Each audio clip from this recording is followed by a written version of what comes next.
Hello, amigos! Aqui é a Isabel Monteiro, a gringa Brazilian, e hoje eu gostaria de conversar com vocês sobre o que é a esquerda compatível, também conhecida como a esquerda globalista, ou a esquerda neoliberal, ou a esquerda financiada por Washington. Nós vamos tentar entender um pouquinho melhor esse processo. Alguns pontos nós temos que colocar antes da nossa discussão. Primeiro é que eu não sou uma pessoa que odeia os Estados Unidos, é totalmente contra-americano. Pelo contrário, eu gosto muito dos Estados Unidos, passei boa parte da minha vida nos Estados Unidos, gosto da cultura americana. Então, o que nós vamos debater hoje não é o povo nem a cultura, mas o intervencionismo da geopolítica americana. E é natural que nós vamos olhar com um olhar crítico, visto que eles são o império e nós somos a colônia. Então, evidentemente que há um ressentimento, e isso é natural. O segundo ponto que eu quero colocar é que o que nós vamos debater hoje aqui não é uma teoria de conspiração, maluquice, absolutamente nada disso. Nós vamos construir o nosso entendimento baseado nos fatos históricos, nos documentos que já foram publicados, em livros e teses que já estão amplamente distribuídas ao público. Outro ponto que eu acho importante a gente colocar é que quando a gente fala Estados Unidos, nós estamos evidentemente também incluindo os seus aliados da NATO, que é a Alemanha, a França, a Espanha, e Estados Unidos é o principal do grupo, e por esse motivo nós vamos só nos referir aos Estados Unidos, mas que seja claro que nós também estamos incluindo os seus aliados. Muito bem. A história da esquerda compatível, ela começa no fim da Segunda Guerra Mundial. A Europa está totalmente destruída e há um sentimento na sociedade de querer reconstruir um mundo melhor, um mundo mais justo.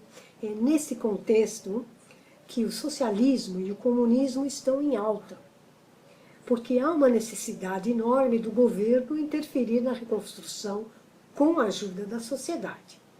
Isso é exemplificado com a vitória do trabalhista Clement Attlee na Inglaterra. Então, lá no meio de 45, tem eleições na Inglaterra, no Reino Unido, e o Clement Attlee, o trabalhista, vence com uma plataforma socialista contra o Winston Churchill, que era o conservador herói da Segunda Guerra. Então vejam como o sentimento na Europa era pró-socialista. E o Clement Attlee, uma das primeiras coisas que ele faz, que também é significativo, é a criação do National Health Service, o Serviço de Saúde Pública Universal. Do outro lado da Europa, na Tchecoslováquia, os comunistas chegam ao poder, com outro Clement, não lembro direito o sobrenome dele. Então, os Estados Unidos, nós estamos aí em 1948, né, eles começam a olhar isso aí e eles falam, peraí, nós não ganhamos a guerra para os socialistas tomarem conta do mundo? E eles veem esse crescimento do socialismo e do comunismo, evidentemente, como uma ameaça ao status quo. E isso marca o início da Guerra Fria, com essa grande divisão da sociedade. De um lado você tem os Estados Unidos, né, com os capitalistas que têm um único objetivo, que é acumular capital. E do outro lado, os progressistas, os socialistas, os comunistas, nós que queremos distribuir esse capital. E então os capitalistas veem isso como uma ameaça, por quê? Porque no ponto de vista deles, eles não querem ficar com uma fatia menor do bolo. E é nesse contexto que vai ser criada a esquerda compatível. E quem entra em campo nesse momento é um diretor da CIA chamado Cord Meyer. Cord Meyer, ele é o cara que criou o conceito da esquerda compatível. O entendimento dele é muito esperto, porque ele olha essas duas forças da sociedade, o capitalismo americano que eles têm que proteger, e essa emergência do socialismo e o comunismo, que quer dividir o capital, e ele percebe que essas duas forças vão sempre existir. Você não tem como eliminar a esquerda do mundo. Você teria que matar metade da humanidade e ainda assim ela renasceria, talvez ainda mais forte. Então a sacada do Cord Meyer é que você tem que domesticar, infiltrar, financiar essa esquerda, colocar essa esquerda dentro de um chiqueirinho para ela ficar contida, para ela não ameaçar a estrutura capitalista. Esse é o ponto da esquerda compatível. Ela pode ser esquerda, ela tem que ser esquerda, ela é esquerda. Mas ela não ameaça os pontos chaves do capitalismo e do establishment americano. E como isso vai ser feito? Isso vai ser feito de uma forma sistemática, estratégica, de financiamento do Departamento de Estado americano, os institutos dos globalistas ou dos grandes capitalistas do establishment americano, e vão financiar mídias, sindicatos trabalhistas, uniões de estudantes, ONGs, grupos, associações. São milhares e milhares e milhares de projetos. E como nós sabemos que isso é verdade? Bom, já se passou tanto tempo, né, desde 1950 até aqui, que diversos documentos classificados se tornaram públicos. A própria Wikileaks vazou bastante material e existem dezenas de livros, estudos acadêmicos sobre o financiamento da CIA mundo afora, né? Houve, em 1967, um grande escândalo, uma vaza-jato, que se tornou muito famoso e que nos trouxe muitas informações. Esse escândalo se chama o escândalo da revista Ramparts. Ramparts era uma revista esquerdista. E na época, a CIA, isso em 1967, 1970, ela financiava diversos grupos estudantis. E um dos líderes estudantis que era pago pela CIA para manter aquele grupo estudantil na esquerda, pero no mucho, né? A esquerda ali, bem comportada, ele resolve abrir o bico, ele se torna um whistleblower e o material dele é vazado por essa revista. Isso é um escândalo, assim, atômico. Vai ter CPI no Congresso, a CIA tem que revelar todo mundo que ela financiava, e isso é publicado. Então é lista de centenas de jornais que a CIA financiava. Ela financiava sindicatos de campesinos, ela financiava grupos estudantis, ela financiava artistas. Então esse escândalo é muito importante nessa história, porque ali fica comprovado que não só a CIA, mas os grandes institutos dos bilionários, como Ford Foundation, Rockefeller Foundation, estavam ali no jogo. Aqui nós temos que fazer um ponto importante, uma pausa para um ponto importante. A gente tem que entender que para o capital, eles não estão nem aí com as pautas identitárias, eles não estão nem aí se vai ser pró-aborto ou contra-aborto. Os democratas são a favor do aborto, né? Os republicans, os conservadores, são contra o aborto. O capital não está nem aí, não faz a menor diferença. Então essa esquerda que eles financiam, ela é esquerda, ela pode fazer protesto a favor do aborto, protesto a favor dos direitos gays, o capital não está nem aí. Pode protestar à vontade, pode fazer protesto a favor do Maduro na Venezuela? Não, não, não. Aí você já começou a mexer num ponto-chave, num ponto de interesse econômico-chave. Mexeu no ponto-chave, não pode fazer. Pode fazer protesto contra a violência da polícia nas favelas? Pode. Pode fazer protesto contra a CIA? Pode. Pode fazer um protesto apoiando o Assad na Síria? No, no, no. Por quê? Porque isso vai contra os interesses econômicos do capital americano. Então, é uma esquerda que não pode mexer em luta de classes. E é aí que está o problema. Ela é uma esquerda que ela vive dividida, compartimentalizada, para ela não ter força. Se você analisar, por exemplo, a luta racial negra nos Estados Unidos, como ela começa como um movimento identitário de raça para a justiça racial, e aos poucos o movimento vai crescendo e amadurecendo e se transforma num movimento de classe. E aí é que ele fica forte. Eu fico até arrepiada lembrando de certos discursos do Fred Hampton, quando ele diz: nós somos os pretos e que se juntem a nós os amarelos, os índios. Dá vontade de chorar. Os brancos desempregados, os brancos que não têm acesso à saúde, todos que não têm acesso à saúde. Você veja o que ele está formando ali. Ele está formando uma maioria. E é isso que o capital não quer. É isso que ele fica com medo.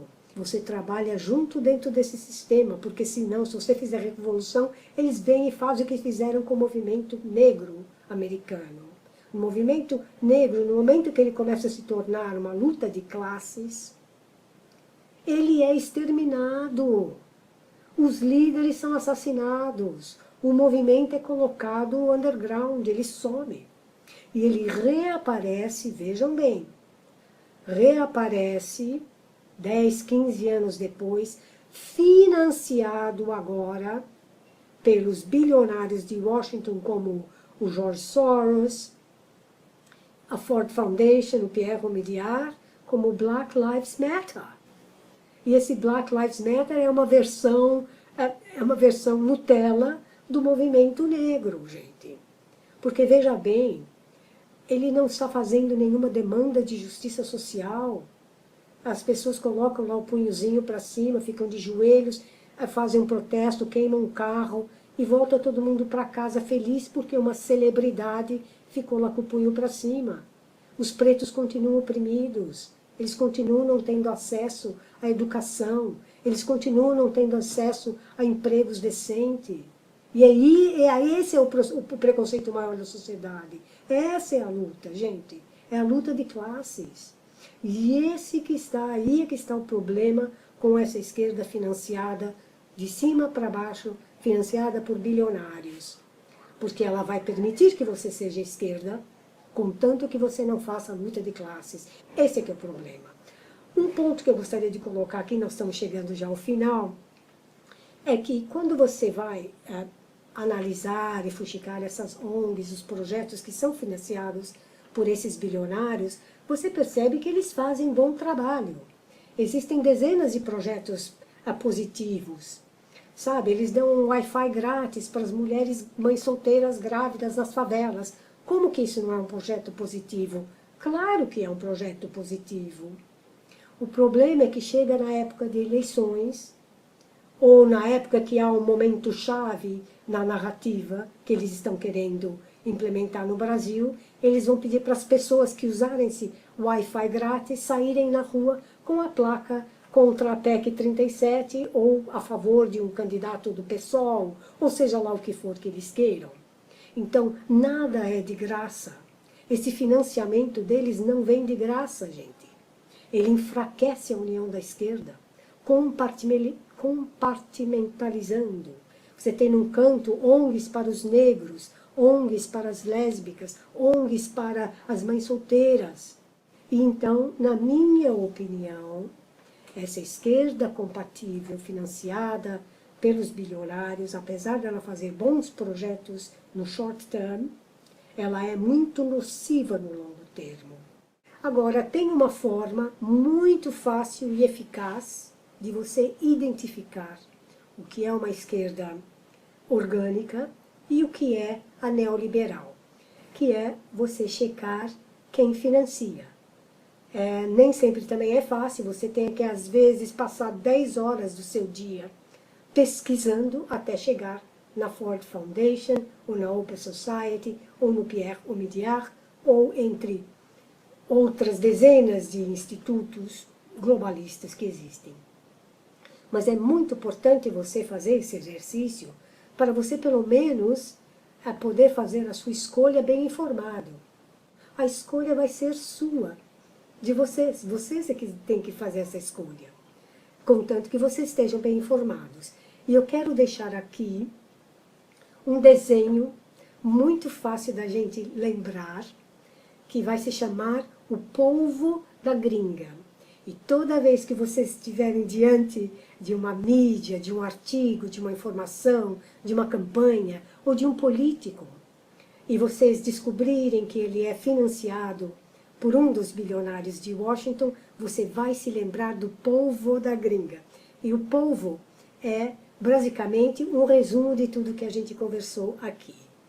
Na cabeça do polvo está o Departamento de Estado americano, a cúpula do establishment do governo de Washington e também os seus aliados. Vinculados a eles e conjunto ao financiamento estão os bilionários de Washington, que mudam a cada 10, 20 anos, mudam alguns nomes, mas no fundo eles têm a mesma função e os mesmos interesses. E é através deles que são financiadas centenas de mídias, de ONGs e de projetos. A partir desses ONGs e mídias e projetos são milhares de operações. Então é muito importante a gente ter ciência disso, para a gente ter noção da influência que esses caras estão tendo no ecossistema político e social do Brasil. Isso é muito, muito importante. Então, próxima vez que você ver uma ONG bacaninha, ou uma campanha, ele não, você vai pesquisar quem está financiando, e a partir do financiamento, se for de Washington, você vai lembrar do polvo da gringa. E você vai poder, então, tomar uma decisão consciente, sabendo que, no fundo, você vai estar olhando para uma operação que vem de Washington. Essa é a minha apresentação hoje sobre a esquerda compatível. Além do polvo, eu vou deixar também aqui algumas fontes de informações e dicas de livros para leitura, para quem quiser se aprofundar um pouco mais sobre o assunto. Espero que vocês estejam bem, e agora você é um expert em esquerda compatível. Fiquem bem, abraços.